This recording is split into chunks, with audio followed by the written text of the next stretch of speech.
Halo, di video kali ini saya akan melakukan praktek klasifikasi data mining fondasi decision tree dari kelulusan mahasiswa. Nah, kita mulai dari karakteristiknya. Karakteristik klasifikasi memiliki label bertipe data nominal seperti kategori, berbeda dengan estimasi atau forecasting yang menggunakan data numerik. Atribut datanya yaitu atribut pendukung dalam klasifikasi bisa berupa data nominal, numerik, atau gabungan keduanya. Contoh penerapan klasifikasi seperti klasifikasi lulusan mahasiswa, klasifikasi loyalitas pelanggan, klasifikasi kelayakan kredit, klasifikasi penyakit jantung, dan sebagainya. Algoritma yang kita gunakan di video ini yaitu decision tree. Metode pengukuran klasifikasi ada beberapa macam: confusion metric, akurasi, precision, recall, dan sebagainya. Kita langsung saja bahas ke studi kasusnya.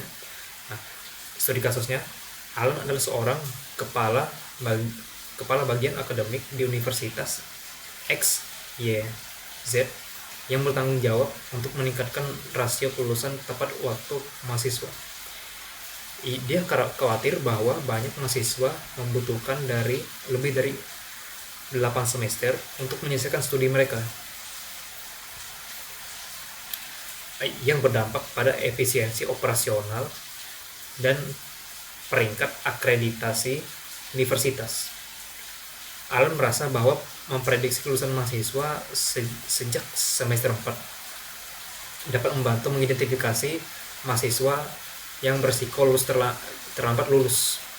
Dengan demikian, universitas dapat memberi intervensi seperti program bimbingan atau dukungan akademik untuk meningkatkan peluang kelulusan tepat waktu. Alan percaya bahwa teknik data mining seperti klasifikasi dapat membantu mereka menemukan pola yang berguna dari akademik mahasiswa. Next, di tahap misunderstanding atau pemahaman data, tujuan Alan adalah membangun model klasifikasi yang mampu memprediksi status kelulusan mahasiswa sebagai tepat waktu, misalnya kurang dari 8 semester atau terlambat, atau lebih dari 8 semester. Menggunakan data hingga semester 4, Alan memilih klasifikasi sebagai metode analisis karena memungkinkan memprediksi biner berdasarkan atribut yang tersedia. Dengan model ini, Alan berharap dapat membantu universitas memberikan dukungan kepada mahasiswa berisiko tinggi sehingga mereka dapat menyelesaikan studi tepat waktu. Next, data understanding data source atau pemahaman data sumber datanya, itu sistem informasi akademik, sistem informasi pendaftaran mahasiswa baru, data kelulusan yudisium. Next, data understanding atribut description atau deskripsi atribut.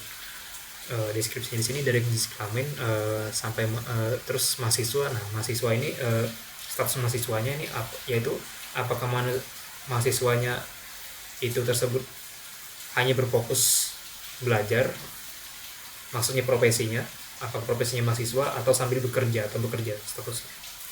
Selanjutnya umur, yaitu usia mahasiswa dalam tahun saat memasuki semester awal. Status pernikahan mahasiswa saat menjalani studi. Di sini ada indeks presentasi mahasiswa pada semester pertama, kedua, ketiga, dan keempat.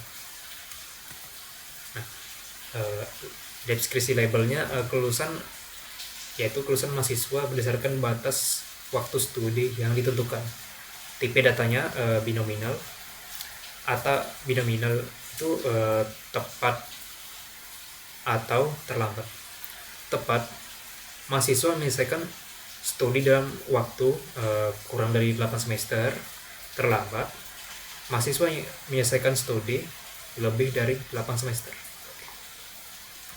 Kita langsung ke tahap modeling.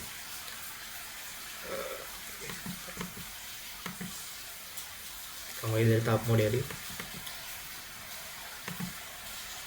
Nah,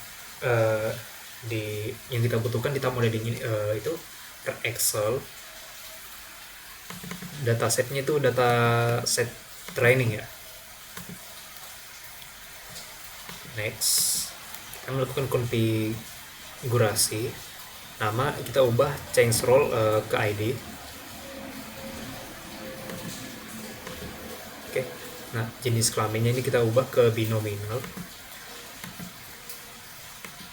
Status mahasiswa, status nikah kita ubah ke binominal, dan status kelulusannya juga. Oke, jika sudah, kita finish. Nah, di set role ya kita ubah status kelulusan target role-nya ke label. Kita play. Lalu yang ketiga, operator decision tree, kita unchecklist ya. Tadi aslinya awalnya itu seperti ini, kita uncheck aja keduanya. Lalu kita run. Jadi warna biru pekat itu berarti nama tadi yang kita ubah role-nya jadi ID, dan dan status kelulusannya pun juga itu di bagian set role itu kita ubah jadi label. Jadi warna hijau ini tuh labelnya, kurang lebih begitu. Lalu kita lanjut ke tahap testing atau evaluasi. Nah, data training mengubah tipe data atau tipe role-nya itu sama itu tadi ya. Testing juga sama.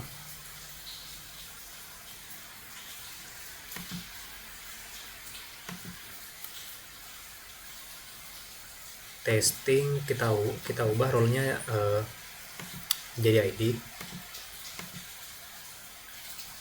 sama seperti tadi.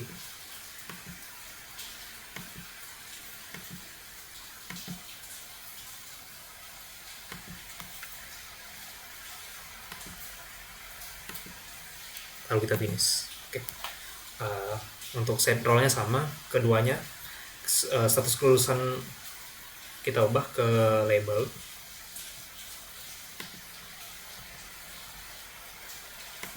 Nah, decision tree-nya juga kita uncheck. Kita sambungin ke play model, lalu play model ini kita sambungkan ke performance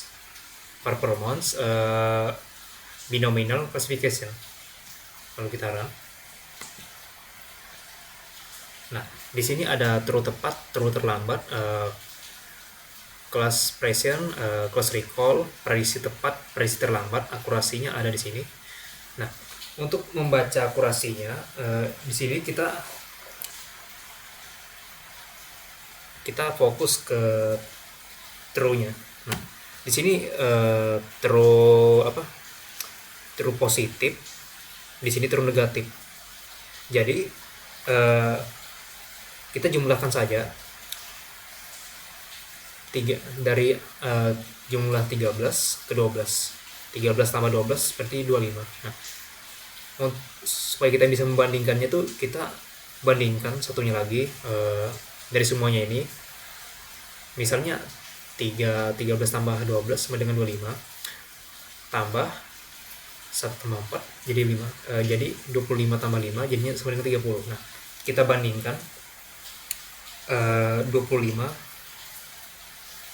ke 30. 25 banding 30 maksudnya.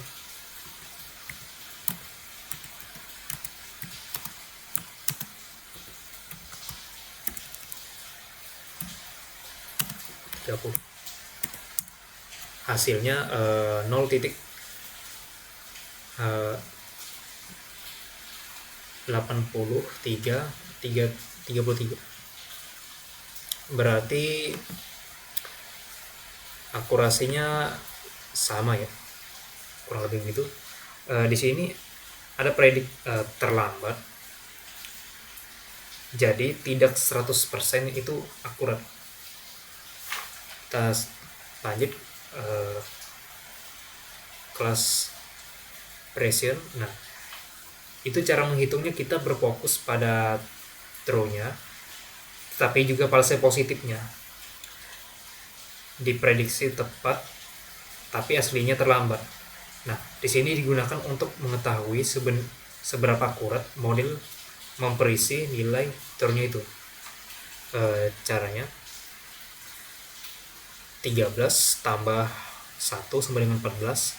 Lalu kita bandingkan 14 ini dengan 3. Jadinya 3 banding 14. Kita lihat hasilnya. 13 banding 14. Nah, 92,85. Berarti di sini 92,86.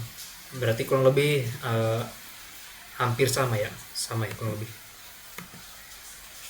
Nah, dari 14 prediksi ini,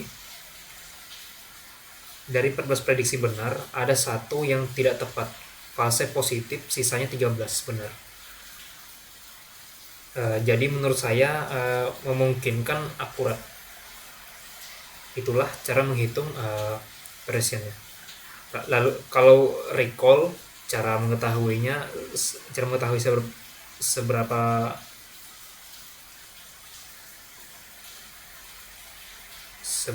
model tersebut, seberapa akurat model tersebut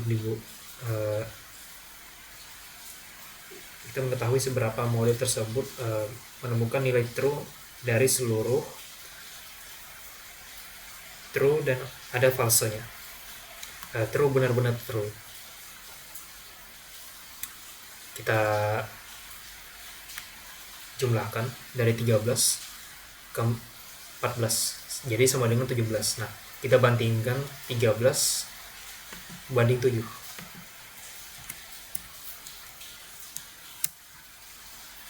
Hasilnya 76,47. Berarti ada prediksi yang terlambat, cuman 4 dari 17. Jadi begitu cara menghitung confusion metricnya. Lalu kita lanjut ke tahap scoring atau deployment.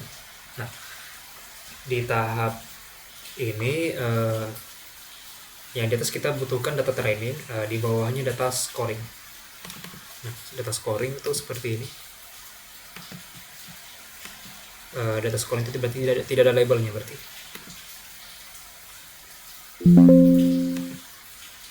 Kita ubah ke ID.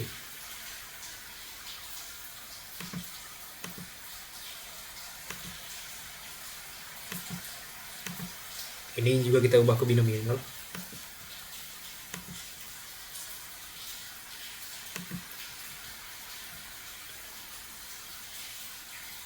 Kita finish. Lalu kita run.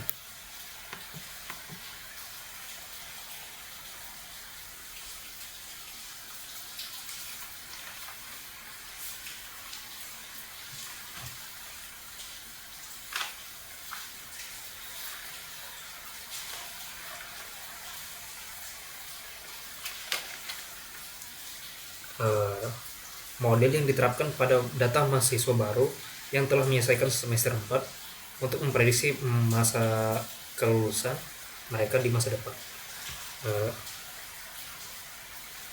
Jadi untuk bagian yang tadi itu kurang lebih seperti ini fungsinya.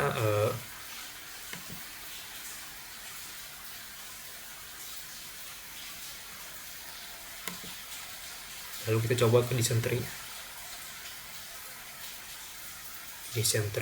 Oh ya, kita uncek. Nah,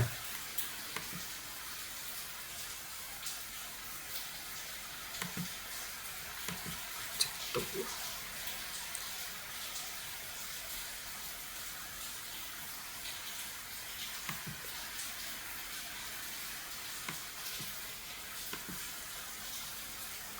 Dysentery-nya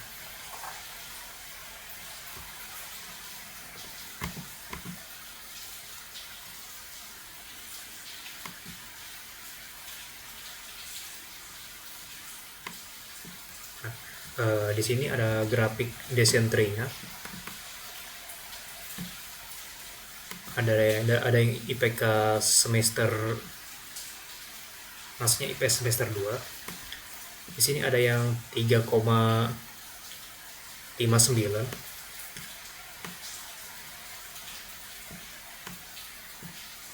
Ada juga IPS 3. Dan di sini juga ada codingannya juga.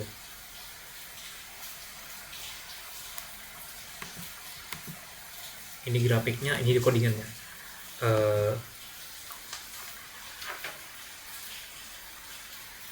Untuk tahap deploymentnya, mengintegrasikan model dengan aplikasi sistem informasi akademik, menambahkan lebih banyak data training agar model yang dihasilkan menghasilkan akurasi yang lebih akurat. Jadi cukup sekian video praktek kali ini. Mohon maaf kekurangan dan ada salah kata. Sekian dan terima kasih. Sekali lagi salam.